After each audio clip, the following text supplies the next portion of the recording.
રાજકોટ જિલ્લાના ધોરાજી તાલુકાના માર્કેટિંગ યાર્ડમાં હાલ છેલ્લા 3-4 દિવસથી ડુંગળીના ભાવ ગગડતા જોવા મળેલ છે। ધોરાજી અને આજુબાજુના વિસ્તારના ખેડૂતો પોતાની ડુંગળીની જણસી લઈને ખુલ્લી બજારમાં વેચવા માટે આવતા હોય છે, ત્યારે છેલ્લા 3-4 દિવસ થયા ડુંગળીના ભાવમાં કડાકો નોંધાયો છે। ખેડૂતોએ મોંઘા ભાવના બિયારણો, જંતુનાશક દવાનો છંટકાવ, આખા વર્ષની મહેનત અને પરસેવો વેઠી આ ડુંગળીનું પોતાના જ ખેતરમાં વાવેતર કરેલ હોય, ત્યારે એવી આશા હોય કે જણસી જો માર્કેટિંગ યાર્ડમાં વેચવા જઈશું તો સારા એવા ભાવ મળશે, પણ ખેડૂતોએ જે વિચાર્યું હતું તેના કરતાં પણ અલગ પરિસ્થિતિ નિર્માણ પામી છે। ધોરાજી માર્કેટિંગ યાર્ડમાં 3-4 દિવસ થયા ડુંગળીના ભાવમાં ઘટાડો જોવા મળેલ છે। ડુંગળીના ભાવમાં મણમાં 100 રૂપિયાથી લઈને 200 થી 250 રૂપિયા જેવો ભાવ ડુંગળીના બોલાઈ રહ્યા છે, ત્યારે ખેડૂતોને ભારે નુકસાની વેઠવાનો વારો આવ્યો છે।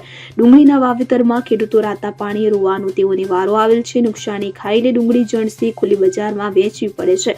ડુંગળીના ભાવો નહીં મળતા ખેડૂતોમાં મુશ્કેલી સહન કરવાનો વારો આવેલ છે। હાલ ડુંગળીનું વાવેતર ખૂબ જ હોય ત્યારે ધોરાજી માર્કેટિંગ યાર્ડમાં ડુંગળીની અઢળક આવક ધોરાજી માર્કેટિંગ યાર્ડમાં આવી રહી છે, અને વધુ આવકને લઈ ભાવમાં ખાસો ઘટાડો ડુંગળીના ભાવમાં જોવા મળેલ છે। હાલના ભાવમાં વેપારીઓ પણ મુશ્કેલીમાં છે, તો ખેડૂતો પણ ડુંગળીના પોષણક્ષમ ભાવ ન મળતા મુશ્કેલીમાં મુકાયા છે।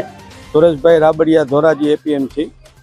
ડુંગળીની આવક 7000 કટ્ટા ગઈકાલની હતી, તેમાંથી 3500 કટ્ટાની આજે હરાજી થઈ છે। ભાવ છે 130 થી માંડીને 350 રૂપિયા। માલનો ભરાવો હોવાથી આજે આવકને બંધ રાખી છે, રાત્રે આવક ખોલશે તો ખેડૂતોને થોડોક જથ્થો માપે લઈ આવવા, ઓછો લઈ આવશે તો પોષણક્ષમ ભાવ મળશે। વધારે આવક થવાથી બધા યાર્ડની અંદરમાં માલનો ભરાવો છે, તો માલ ખેતરમાં એક દિવસ આગળ પાછળ રાખી ઓછો જથ્થો લઈ આવવાથી ખેડૂતોને 5-15 પૈસા રૂપિયા વધારે આવશે। અત્યારે જે બજાર છે એનાથી કદાચ ઓછી થવાની શક્યતા ઓછી છે। ભાવ જે ખેડૂતોને મળે છે, વેપારીને મળે છે, શું કહેશો? વેપારીને પોહાય એમ છે કે ખેડૂતોને પોહાય એમ છે? ખેડૂતોને પોષણક્ષમ ભાવ મળે એવો અમારો આગ્રહ છે, પણ વેપારીઓને હાલ ઉપર બધી મંડી ભરાવો હોવાથી વેપારીને પડતર નથી, તો ઓછો જથ્થો આવશે તો વેપારી પણ 5-15 રૂપિયા ઊંચા ભરી અને વેપાર કરી શકશે અને વેપારીને પડતર થશે। હાલ પડતર વેપારીને છે નહીં। મારું નામ રસિકભાઈ ખોરાભાઈ તેજાણી, ગામ રંગપર। શું લઈને આવ્યા દાદા? ડુંગળી લઈને આવ્યા છે। ભાવ મળે છે, કેવા ભાવ હોવા જોઈએ?